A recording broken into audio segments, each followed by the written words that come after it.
बेटा ये क्वेश्चन भी ह्यूमन इवोल्यूशन से ही है और यहां पे हमें 4 स्टेटमेंट मिले हैं और 4 स्टेटमेंट में से हमें आइडेंटिफाई करना है कि कितने स्टेटमेंट जो है वो करेक्ट है।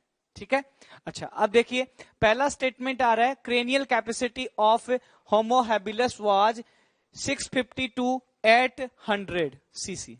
ठीक है, अब क्रेनियल कैपेसिटी की बात कर ले तो आपको पहले भी बताया कि जो ह्यूमन इवोल्यूशन हुआ उसमें क्रेनियल कैपेसिटी लगातार बढ़ी है। ठीक है, देखिए हम एक देखते क्रेनियल कैपेसिटी की बात करें तो यहां पर होमो हैबिलस की क्रेनियल कैपेसिटी कितनी 650 से 800 सीसी। उसके बाद होमो इरेक्टस की बात करें तो यहां पे 900 सीसी। निएंडरथल की बात करें तो कितनी है 1400 सीसी। उसके बाद क्रोमैग्नोन की बात करें तो 1650 मैक्सिमम है, ये मैक्सिमम आज की डेट में ह्यूमन में भी ये क्रेनियल कैपेसिटी नहीं मिलती, ये मैक्सिमम है। ठीक है, अच्छा मॉडर्न में आज का जो ह्यूमन है उसमें मिलती है 1300 से लेके 1600 तक, 1300 टू 1600 एवरेज अपन निकाले तो कितना आ जाएगा 1450 सीसी हमें मिलता है। ठीक है, अच्छा अब देखिए तो ये क्रेनियल कैपेसिटी का डेटा हमें याद रखना और आप ध्यान रखें कि नीट में लगभग हर साल एक क्वेश्चन आता ही है पक्का। तो सॉल्व कर लेते हैं अपना जो क्वेश्चन दिया पहला A statement, A B C D करके स्टेटमेंट दिया। ए स्टेटमेंट देखिए cranial capacity of Homo habilis was 652 800, क्या सही बात है? अरे बिल्कुल सही है। बी देखिए cranial capacity of homo erectus was 900 CC. तो देखो कहा है ये रहा होमो इरेक्टस, बी भी क्या है सही। सी देखिए around 2 million years ago Australopithecus lived in east African grassland, बिल्कुल ये स्टेटमेंट भी क्या है सही है। ऑस्ट्रेलोपिथेकस वही ह्यूमन है जिससे हम connecting link between app and man कहते हैं। क्यों? क्योंकि इसमें एप के भी कैरेक्टर मिलते हैं और मैन के भी कैरेक्टर मिलते हैं। क्लियर है। डी स्टेटमेंट की हम बात करें तो सी हमने क्या देखा करेक्ट है। तो डी की बात करें Homo erectus did not eat meat, statement कह रहा है कि होमो इरेक्टस मांस नहीं खाता था जबकि वास्तविकता है कि वो मांस खाता था। तो हमने 4 स्टेटमेंट देखे उसमें से ए बी सी सही है और डी क्या है गलत। तो अपना आंसर कितना जाना चाहिए 3 स्टेटमेंट क्या है अपने करेक्ट है। तो 3 स्टेटमेंट कौन से बता रहा है सेकंड ऑप्शन में, तो टिक लगाओ राइट आंसर है। देखो बेटा अपना अगला क्वेश्चन जो है वो हार्डी-विनबर्ग इक्विलिब्रियम प्रिंसिपल पर है और अपने क्वेश्चन में दिया in a Hardy Weinberg population of peppered moth. Peppered moth की एक पॉपुलेशन दे रखी है। 3 type of genotype are there, 3 type of genotype बता रहे, कैपिटल बी बताया हमें, कैपिटल बी स्मॉल बी और स्मॉल बी। देखिए बेटा ये हो गया होमोजाइगस डोमिनेंट, हेट्रोजाइगस डोमिनेंट और होमोजाइगस रेसेसिव। ठीक है, if the frequency of capital B allele is 0.3, तो देखो बेटा ये आपने को दिया है बी इक्वल्स कितना दिया 0.3, तो अपने को पता है पी प्लस क्यू कितना होता है 1 होता है। तो यहां से अपन स्मॉल बी की वैल्यू कितनी निकाल लेंगे 0.7। ठीक है, अच्छा उसके बाद पूछा है then what will be the percentage value of black winged moth in same population. इस पॉपुलेशन में ब्लैक विंग्ड वाले जो मॉथ है उनका परसेंटेज कितना होगा। तो बेटा ये जो है ये दोनों ही मौत कैसे आएंगे ब्लैक और ये कैसा आएगा व्हाइट। ठीक, तो अपने को निकालना है तो अपने को क्या निकालना है, देखो इसका नंबर निकालना है, इसका परसेंटेज निकालो, इसका परसेंटेज को मतलब मैं क्या लिख सकता हूं पी स्क्वायर प्लस अपने को क्या पूछा है 2pq ये पूछा है ना। तो अब देखो सॉल्व करें तो इसको इसकी वैल्यू कितनी हो जाएगी p, ये जो b है वो क्या है p और स्मॉल b क्या है q। तो यहां पे कितना हो जाएगा q स्क्वायर, ये 0.9 हो जाएगा प्लस ये 2 इंटू 0.3 इंटू क्यू कितना है 0.7, इसको सॉल्व करेंगे कितना आ जाएगा 0.9 प्लस 42% आ जाएगा। ये 42 तो पॉइंट हटाएंगे तो कितना आ गया ये 51, परसेंटेज निकालेंगे तो कितना आ गया 51%। तो अपना आंसर देखोगे तो आपको क्या मिलेगा यहाँ पे फोर्थ आंसर सही है। ठीक है, फोर्थ आंसर में हमें क्या दिया, हमें दिया है कि भाई जो यहां पर टोटल इंडिविजुअल्स है ब्लैक कलर मॉथ है ना, तो उनका परसेंटेज टोटल कितना होगा। तो आप देखेंगे इनका 9% हो जाएगा, इनका कितना हो जाएगा 42%, टोटल कितना आ गया 51%। क्लियर है। और जो बाकी बच गए वो कैसे हो जाएंगे रेसेसिव स्मॉल बी। ठीक है बेटा, अभी जो क्वेश्चन सॉल्व कर रहे हैं वो डार्विन के फिंच पर आधारित है और इस क्वेश्चन में हमें पूछा गया कि डार्विन की जो फिंचेज है वो यहां पर ऑप्शंस में जितने अपने को फिनोमिनास दिए हुए उनमें से किस पे अप्लाई नहीं होता है, कौन सा? ये जो फिंच का एग्जाम्पल है। ठीक है, एक एक करके वन बाय वन समझते हैं हम। पहला देखें कि क्या डार्विन फिंचेस एलोपेट्रिक स्पेसिएशन का एग्जाम्पल है, क्या इसको सेटिस्फाई करती है? बिल्कुल। अपने प्रीवियस क्वेश्चंस में भी ये देखा कि एलोपेट्रिक स्पेसिएशन में क्या होता है, पहले जियोग्राफिकल आइसोलेशन होता है, देन क्या हो जाएगा वहां पर रिप्रोडक्टिवली आइसोलेशन, और डार्विन की फिंचोज में ऐसा ही हुआ है। तो मतलब यहां पर ये तो अप्लाई होता है। दूसरा आ रहा है एडेप्टिव रेडिएशन। एडेप्टिव रेडिएशन में भी हमने देखा था कि एक सिंगल एंसेस्टर जो है, ठीक है, एक सिंगल एंसेस्टर स्पीसीज है, वहां से अलग अलग डिफरेंट टाइप की स्पीसीज का फॉर्मेशन हो रहा है, तो वहां पर कौन सा कंसेप्ट अप्लाई होता है? Adaptive radiation. और डार्विन की फिंचेज में भी ऐसा हुआ है। तो मतलब एडेप्टिव रेडिएशन का जो फिनोमिना है वो भी डार्विन फिंचेज पे अप्लाई होता है।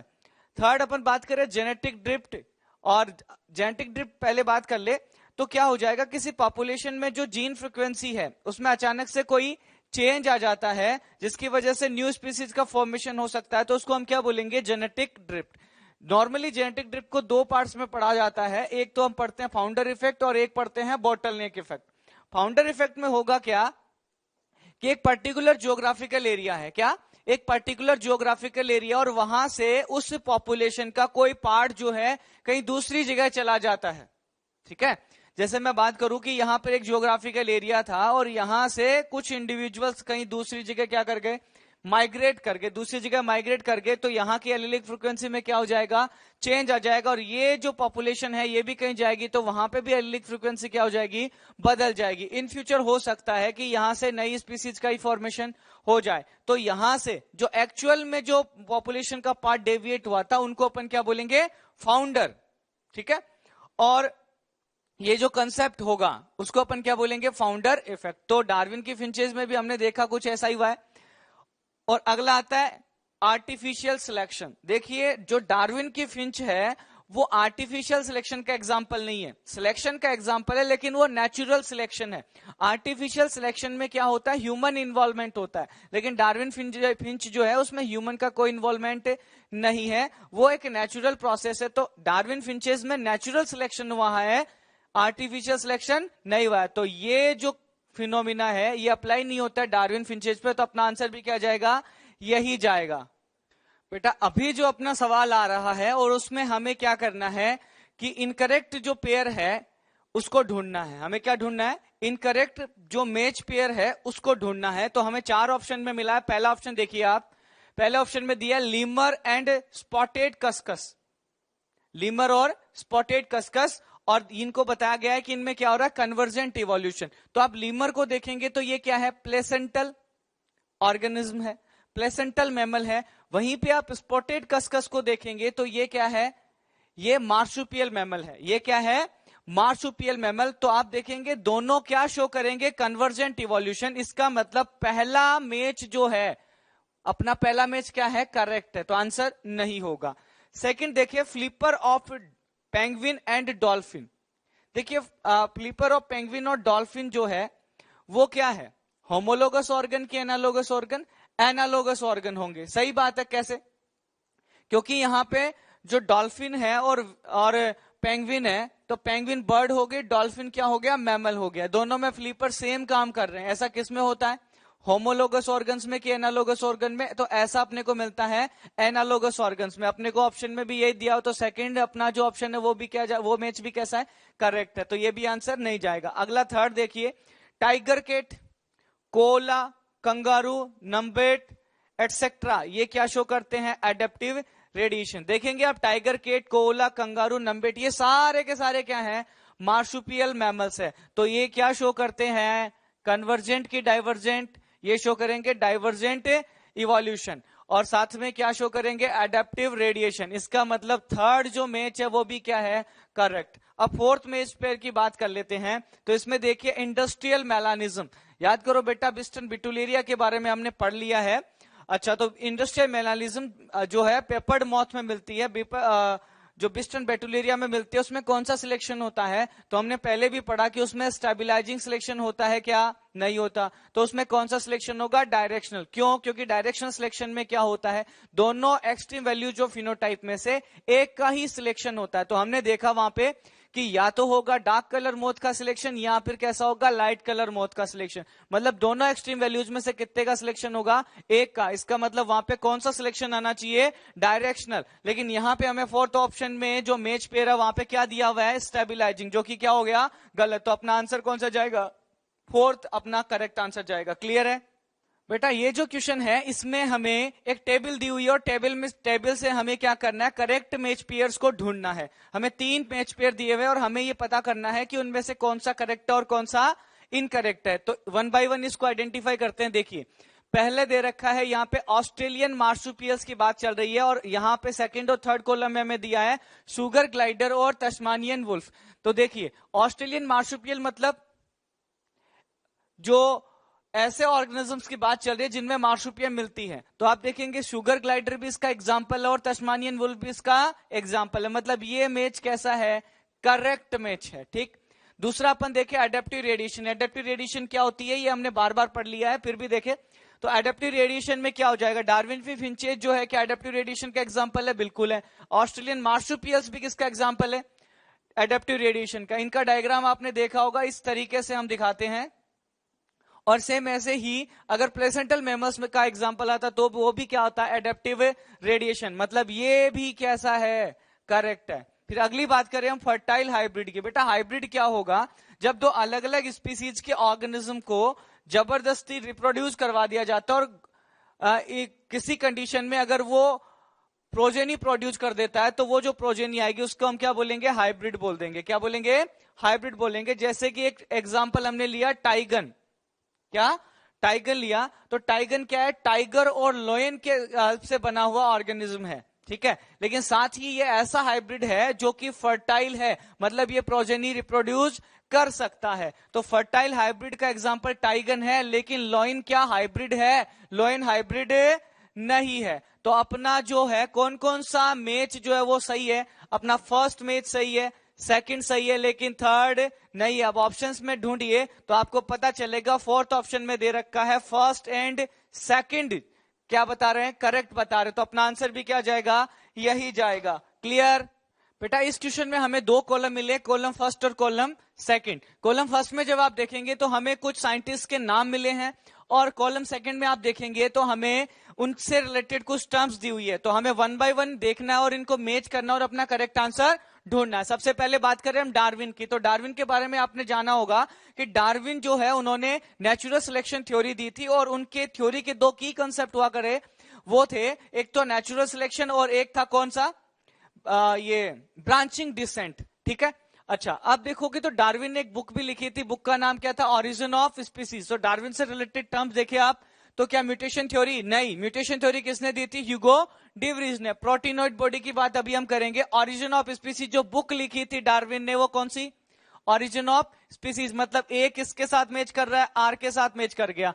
अगली बात करें डी व्रीज की, तो डी व्रीज ने जो थ्योरी दी थी वो कौन सी थी, म्यूटेशन थ्योरी, मतलब बी किससे मैच कर गया, पी से। अगला देखिए पाश्चर, पाश्चर ने क्या किया था, स्वान ने फ्लास्क एक्सपेरिमेंट हमने प्रीवियस क्वेश्चंस में भी देखा था। तो आप देखेंगे पाश्चर के से कौन मैच करेगा, पाश्चर से स्वान ने फ्लास्क एक्सपेरिमेंट है ना।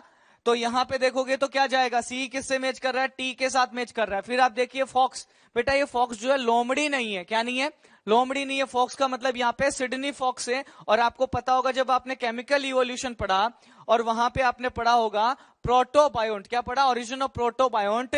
तो प्रोटोबायोंट्स को आर्टिफिशियली लेबोरेटरी में सिंथेसाइज किया था ऑपेरिन और सिडनी फॉक्स ने। ठीक है, तो ऑपेरिन ने जो प्रोटोबायोंट बनाया था उसके ऊपर लिपिड मेम्ब्रेन नहीं थी, लेकिन जो सिडनी फॉक्स ने प्रोटोबायोंट बनाया उसके ऊपर लिपिड मेम्ब्रेन मिली थी और उसको उन्होंने नाम दिया था क्या, उन्होंने नाम दिया था क्या, उन्होंने माइक्रोस्फीयर नाम दिया था। वहीं ऑपेरिन को जो मिले थे, कौन से मिले थे, जिनके ऊपर क्या नहीं थी, लिपिड मेम्ब्रेन नहीं थी। ऐसे प्रोटोबायोंट को ऑपेरिन ने क्या बोला था, ऑपेरिन ने बोला था उनको कोजरवेट्स, वहीं पे सिडनी फॉक्स ने क्या बोला था, माइक्रोस्फीयर। तो ये प्रोटीनोइड बॉडी वो ही है।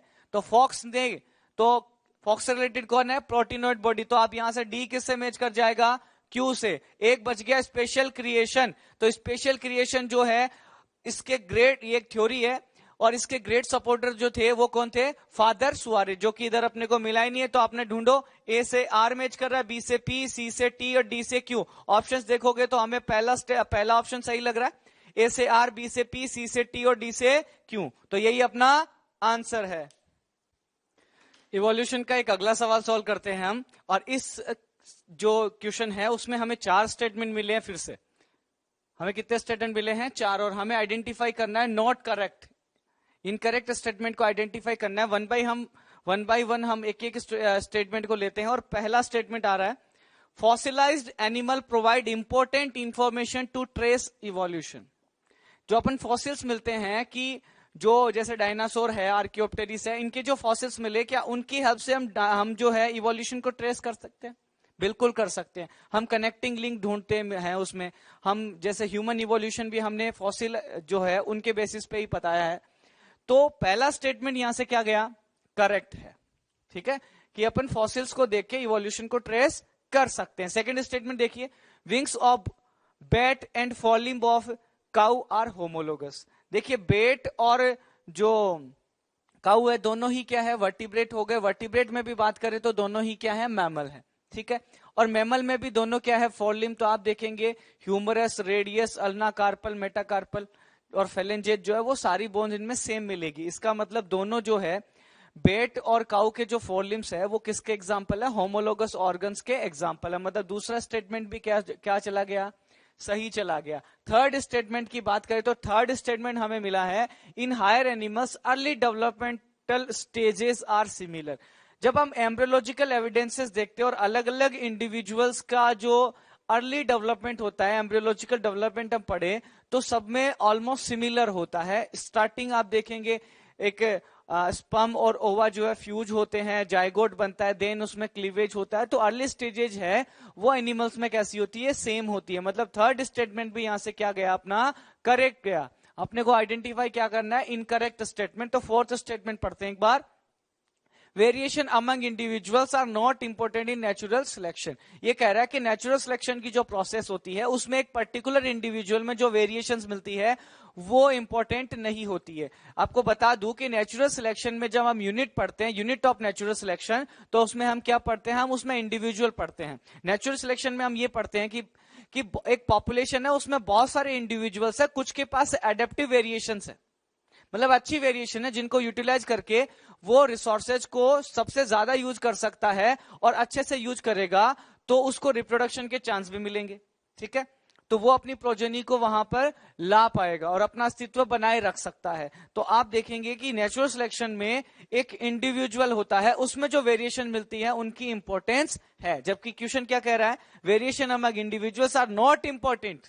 तो स्टेटमेंट क्या हो गया, गलत। और हमें इनकरेक्ट स्टेटमेंट ही ढूंढना था, तो हमारा आंसर कौन सा गया, फोर्थ। अगला क्वेश्चन इवोल्यूशन का सोल्व करते हैं, और इस क्वेश्चन में हमें 4 स्टेटमेंट मिले हैं। कितने स्टेटमेंट मिले, हमें 4 स्टेटमेंट मिले हैं, एबीसीडी करके। एबीसीडी करके हमें कितने स्टेटमेंट मिले हैं, 4। और हमें आइडेंटिफाई करना है इनमें से कितने करेक्ट है। करेक्ट स्टेटमेंट का नंबर अपने को पता करना है। पहले ए स्टेटमेंट लेते हैं। ए स्टेटमेंट कह रहा था, geological history of earth closely correlates with biological history of earth. सही बात है, जैसे जैसे आप देखेंगे इवोल्यूशन हुआ है, ऑर्गेनिज्म का क्या हुआ है, इवोल्यूशन हुआ है। तो जब हम रॉक्स को देखते हैं तो हम क्या करें, तो यहां पे जो फॉसिल देखा, यहां पे देखा, यहां पे देखा, तो यहां से नीचे से जब ऊपर की तरफ गए तो कॉम्प्लेक्सिटी क्या होती जा रही है, बढ़ती जा रही है, और बहुत सारी कनेक्टिंग लिंक्स भी मिलती है, जिससे अपने को पता चलता है कि हो ना हो इस ए इंडिविजुअल से कौन बना, बी, बी से सी, सी से डी। ठीक है, अच्छा अब आप देखेंगे तो ऐसा का ऐसा देखा, तो और हमने यहां पर बायोलॉजिकल स्टडी की और साथ में जियोलॉजिकल स्टडी करे अपन, तो दोनों की जो हिस्ट्री है उसमें एक कनेक्शन मिलता है। तो हम कह सकते हैं biological history of the earth is directly correlates with geological history of earth। इसका मतलब ए स्टेटमेंट अपना यहां से क्या गया, ए स्टेटमेंट हमारा यहां से करेक्ट जा रहा है। बी स्टेटमेंट की बात करें, homology based on divergent evolution. Homology में हम देखते हैं कि ओरिजिन कैसा हो, कॉमन, और फिर डाइवर्जेंस मिल जाता है। तो होमोलॉगी में कौन सा इवोल्यूशन देखने को मिलता है, डाइवर्जेंट इवोल्यूशन। स्टेटमेंट करेक्ट है। सी स्टेटमेंट की बात करें, fitness is the end result of the ability to adapt and get selected by nature. ये डार्विन की जो थ्योरी है उसका एक स्टेटमेंट है, और ये स्टेटमेंट भी बिल्कुल करेक्ट है। क्या कि फिटनेस जो है वो एंड रिजल्ट है। फिटनेस क्या है? एंड रिजल्ट है किसका? एबिलिटी टू अडेप्ट, अडेप्ट होने का, अपनी कंडीशंस में अडेप्ट होने का, ठीक है।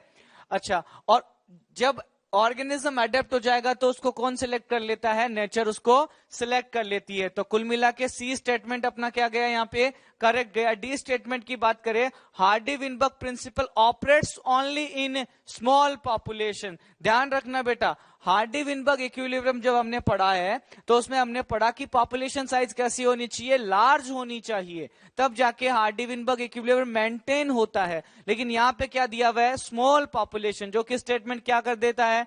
गलत हो गया। तो आपने देखा कि यहाँ पे कितने स्टेटमेंट करेक्ट है? 1 2 3, ABC जो है वो करेक्ट है। तो अपना आंसर कौन सा जाना चाहिए बेटा?